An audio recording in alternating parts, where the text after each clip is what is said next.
Ukraine's president addressed the United Nations General Assembly this morning after meeting with President Trump Tuesday. The president, who addressed the UN, now says he thinks Ukraine can win back all territory lost to Russia, a dramatic shift from what he said in recent months. Natalie Brand has details from the White House.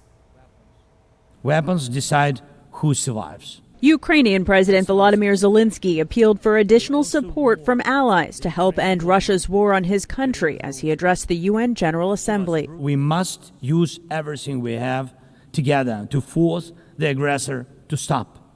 And only then do we have a real chance that this arms race will not end in catastrophe for all of us. Thank you for this meeting. The remarks come less than 24 hours after Zelensky sat down with President Trump on the sidelines of the forum. After the meeting, President Trump appeared to make a major shift, posting on social media, "I think Ukraine, with the support of the European Union, is in a position to fight and win all of Ukraine back in its original form." Trump went on to say Russia and President Vladimir Putin are in big economic trouble. This is the time for Ukraine to act. It could be that Russia's a paper tiger. President Trump reiterated his new position during a meeting Tuesday with French President Emmanuel Macron. Let them get their land back. Yep.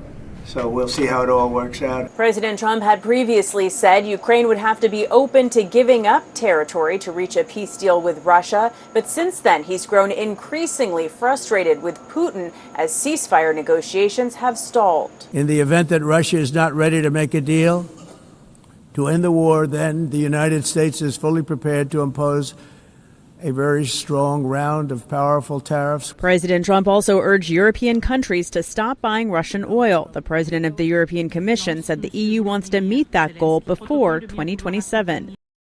Now, the Kremlin fired back this morning, indicating there was no alternative for Russia other than to continue its offensive on Ukraine.